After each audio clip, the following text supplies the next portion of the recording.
Part 4. Who are the enemies? Wait, I don't care. So what's one of the most important parts of any fictional story? The drama. The conflict. You can't just have a story about Locke picking flowers, going home, eating a nice dinner, cut to credits. It doesn't work like that. That's not interesting.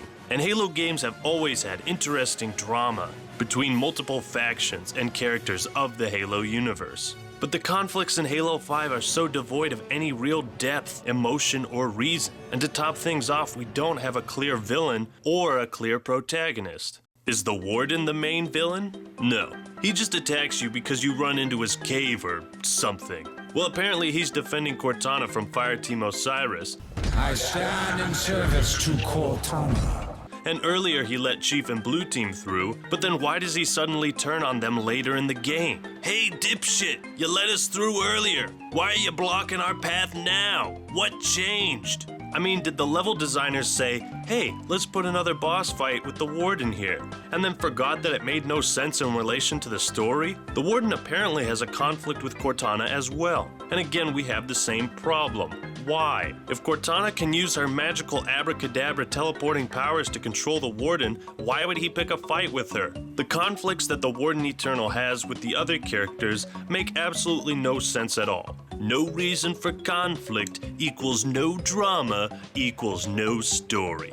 Are Locke and Osiris the villains? No, they're just doing what they were ordered to. Neither Chief or Blue Team have any conflicts with Locke and Osiris, aside from the fact that they have conflicting jobs. And because Halo 5 has no clear protagonist and the stylistic choices of swapping between two characters doesn't work very well, this conflict is empty and meaningless. Alright, so is Jewel or the Covenant the villains? Nope, Jewel dies in the first scene, leaving the Covenant without a leader and without a sense of direction. They are literally in this game just so you have something to shoot.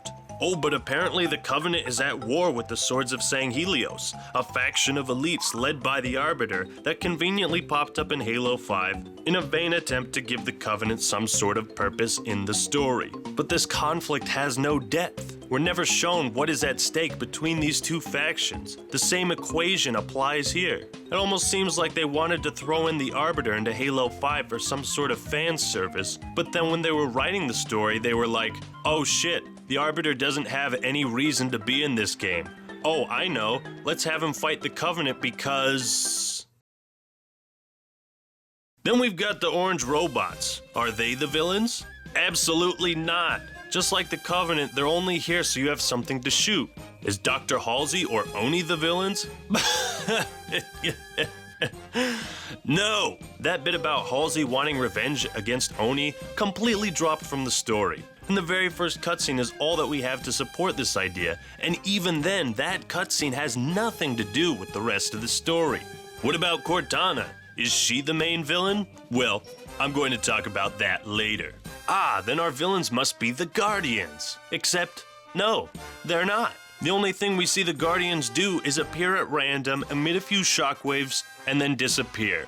We are told that the Guardians are capable of massive destruction, but we never witness that until the final cutscene of the game. We are told that the Guardians are used to police worlds, but this is told to us in some random line of in-game exposition. If you weren't paying extremely close attention to everything that the cardboard cutouts were saying, you probably missed it. So for 95% of the story, we simply can't understand the Guardians and the conflict they bring to the table.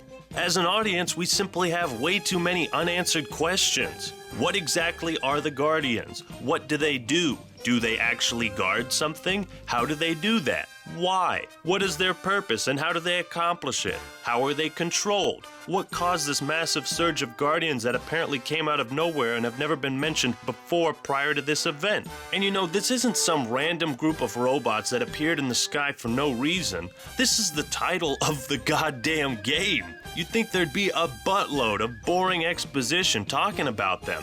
And there is. But it doesn't answer any of our questions. What the writers needed to do with the Guardians is show their power, their capabilities of destruction, and perhaps the mysteries of their origins, in order for us to understand just how powerful they are and get a sense of what makes them so dangerous. The problem with all of these conflicts that are supposed to exist in Halo 5 is that we never see any of these antagonists do anything bad. We don't really have a reason to hate them or hope that their evil plans don't come true. We don't even know what their evil plans are. In past Halo games, the villains were always clear. They had motivations, personality. They were interesting. Tartarus was a badass brute villain. The Flood and the Gravemind were scary, mysterious villains. Guilty Spark and Truth were deceptive villains that used persuasion and manipulation to try and accomplish their goals. The villains in Halo 5 are so totally underutilized that it makes it very hard to get involved or invested in the story. Now, the Prometheans are the saddest excuse for an enemy in a Halo game that I've ever seen. They're just robots with guns, okay? That's it.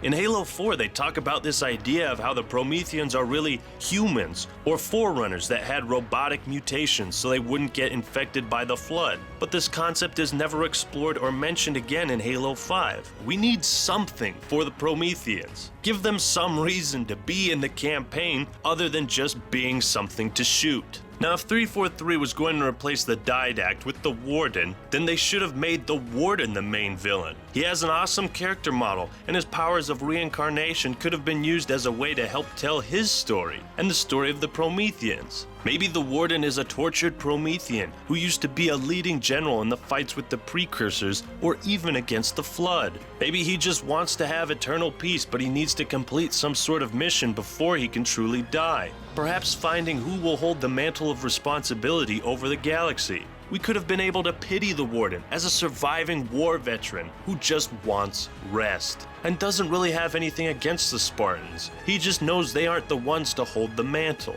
But because the writers failed to provide an interesting conflict or antagonists, Halo 5's story lacks weight. It lacks drama and meaning. It doesn't help when you have to fight this fucking turd 7 times. I mean, how lazy are you if you're a programmer that puts the same boss fight literally copy and pasted into the game 7 times? Imagine if in Halo 2 you had to fight 7 prophets. 7 prophets! Can you imagine how fucking boring and monotonous that would have gotten? Can you imagine the amount of hate Halo 2 would have if that was a design choice? 7 prophets! I mean, did 343 really think fans were going to react well to seeing this asshole pop up in every corner of the game? It's like the programmers who made the Warden Eternal were like, "This is the greatest boss fight in the world. We need to show everyone how well we can make boss fights." But couldn't they have given him more and more weapons each time you fight him in the campaign? Let's take a look at another game real quick. In Paper Mario on the Nintendo 64, you fight the same rival boss in every chapter of the game, so you end up fighting him 7 or 8 times. But in each fight, he has a new ability. As the game goes on, he gets stronger and stronger and uses different abilities to change up the fights. The fights are different, and it's not just the same thing copy and pasted. So why couldn't 343 make the Warden like that in the campaign? Truly, the Warden Eternal is an awesome boss fight, but was ruined because of how many times it was copied and pasted throughout Halo 5. It has now become boring, repetitive, and irritating. In terms of conflict, Halo 5 has almost nothing. 343 had a huge amount of potential here to add some really interesting fights and drama between the characters, factions, and Spartan teams. But they didn't just execute poorly. No. They went so far as to completely ruin the character of Cortana. 343 manages to completely destroy her character in Halo 5. There's so much wrong with her. Her personality is all screwed up. She doesn't act, talk, or feel like the Cortana we knew from the last 4 games. I mean, just look at her. She's got the physique of a man, and all her previous models have been scrapped in favor of some social justice bullshit armor. Yet too bad that armor can't shield you from bad riding, eh, Cortana? And then she was brought back from her death in Halo 4 through some straight up Deus Ex Machina lazy ass fucked up bullshit. I touched the domain and now I'm alive again. Really? Not even a cutscene? The writers just throw that in there, again, in some random line of exposition. Was it really the next step in the Halo story to make Cortana the villain? This totally, absolutely ruins the incredible ending of Halo 4, and it ruins the character development of Chief and Cortana, as well as setting up Halo 6 with a terrible, terrible premise. Because now Cortana wants to rule the universe. That's the conflict of Halo 5. We have gotten to that point in the Halo universe. Prometheans, Covenant, the Arbiter, Jewel Bellagio, Swords of Sanghelios, Osiris, Blue Team, Warden Eternal, the Didact, fuck all of the conflicts that could be explored with those factions and characters. Cortana wants to rule the universe now. It's just so wrong. When Halo has all these interesting characters, factions, species, and conflicts, and this is the direction they take the story. Cortana is Skynet now. But there's also something about Cortana's character in Halo 5, something that I find is absolutely unforgivable. Not only does bringing Cortana back from the dead ruin the entire Halo 4 campaign, but bringing her back as the main villain completely ruins everything that happened in the previous games. What is this stuff?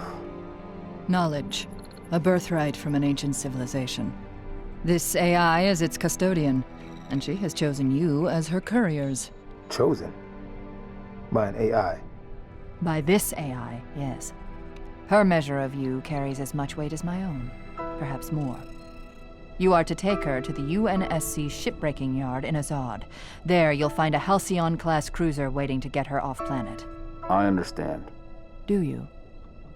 Mankind is outmatched. When Reach falls, and it will fall, our annihilation is all but certain. Unless we can glean from this artifact a defense against the Covenant. A game changer. And what if we can't? An apt question, if there were somewhere else to place our hope. There is not.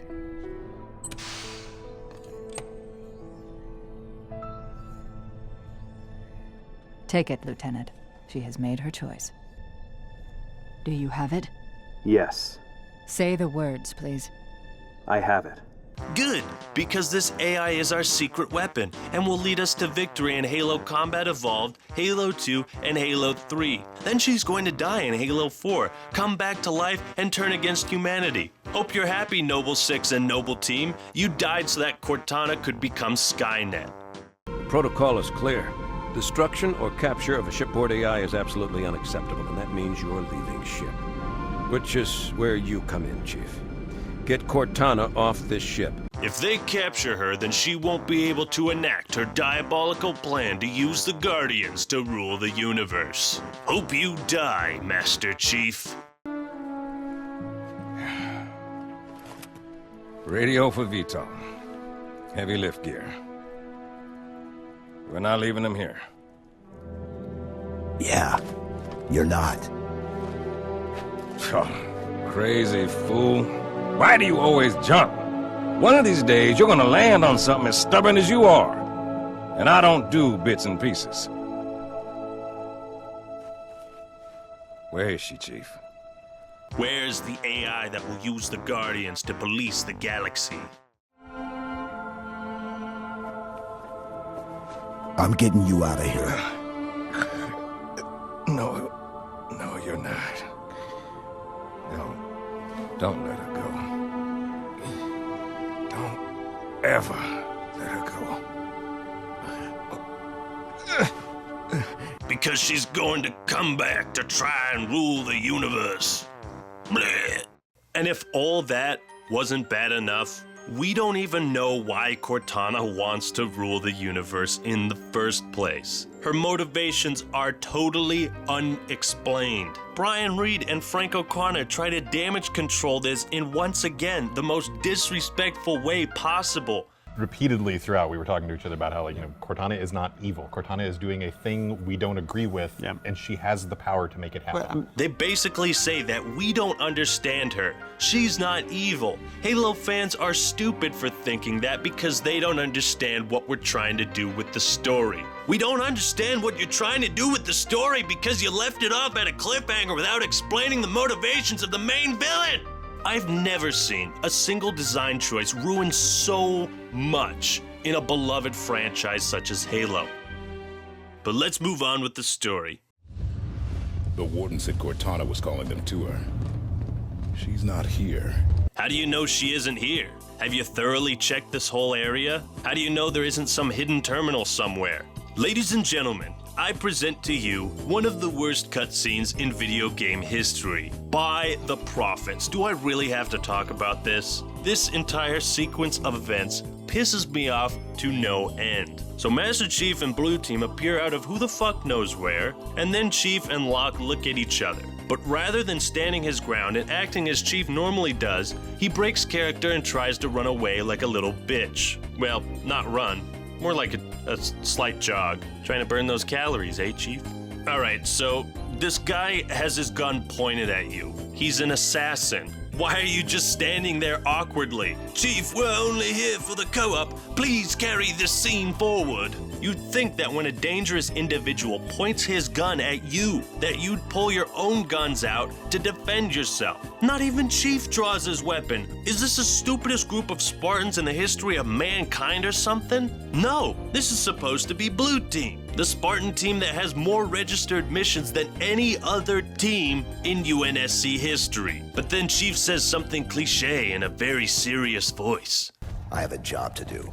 Cortana is our concern now, because we all know she's alive. We read the script beforehand, and even though it makes no logical sense that anybody besides you would believe Cortana's alive, she's our concern now. So let me just pause this before the fight breaks out. What are the other Spartans doing right now? Fred, Linda, and Kelly went through the portal and are just chilling somewhere. Buck, Tanaka, and Vale are just standing there watching. In this scene, we have 8 characters. 6 of them are doing nothing, and might as well not even be in the entire story. If Osiris was tasked with capturing the Master Chief, why would they get to this point where they have the target in front of them, alone, and then do nothing? Why bother having artists come up with the designs for these Spartans? Why hire voice actors? Why pay animators more money? All for the sake of putting pointless characters into the story. And I haven't even talked about the worst part of this whole scene. Number 12, the choreography. Now, I already talked about why the fight scenes in Halo 5 don't work back in part 2. So this section is going to go more in depth into the fight itself, because it's important to understand the difference between good and bad fight choreography.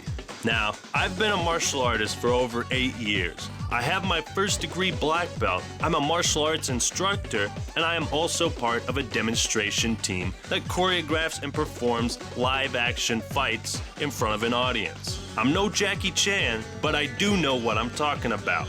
The beginning part right here is good when he steals the BR and slaps Locke in the face with it, but then Chief loads up the slowest, most predictable punch possible. Then Chief grabs Locke's hand, and both of them seem to forget that they have other appendages because neither of them bothered to use their legs or other arm to gain the upper hand. Then Chief throws Locke away, and if you look closely, you'll see here that Chief is actually walking towards Locke with his arms down by his side. What the hell is that? Shouldn't the Master Chief be an expert in hand-to-hand combat? Chief, put your hands up and protect your face. If you don't, you might get... Exactly! Locke gets a nice kick in the Chief's face, only for Locke to slowly jump up, knee him a couple times, and punch him in the face. Hey, the Chief is down, and now's your chance, Locke. Use the armor restraint. Use it before he slowly turns around dramatically and shows the damage to his health. Exactly!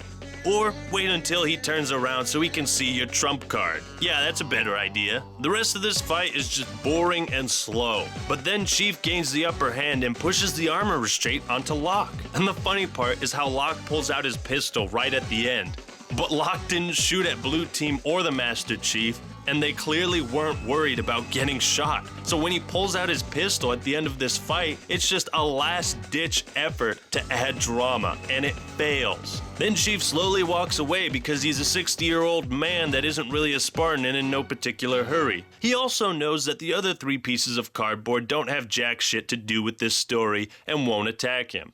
This fight scene is the exact opposite of everything it should be. It's a slow-paced, anticlimactic, poorly choreographed fight between a 40-year-old man and a 60-year-old man. It is not a fast-paced, realistic showdown between two of the most badass, cybernetically enhanced super soldiers. This fight does not amplify the drama, tension, and conflict between Locke and Chief. In fact, it only serves to perfectly capture two of the biggest problems with Halo 5's narrative: how empty and meaningless the conflict between Locke and Chief is, and the true reason why Blue Team and Osiris are in this game. And when I say realistic, I don't mean that it's an accurate portrayal of a real fight. I mean realistic in the sense that the fight is believable within the context of the story it's in. One of the reasons why this fight is not believable is because Locke and Osiris are trying to capture or assassinate the Master Chief. Chief and Blue Team are trying to survive, but at no point does this fight portray those things. Another thing to think about is sound design and setting. You can do a lot of really cool things when you have your fighters interacting with the environment they're in.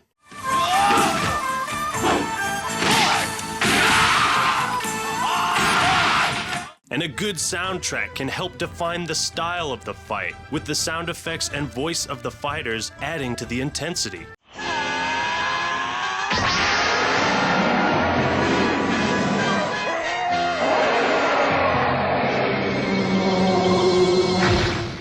And while Halo 5 does have some good sound effects, the soundtrack and setting don't offer anything special.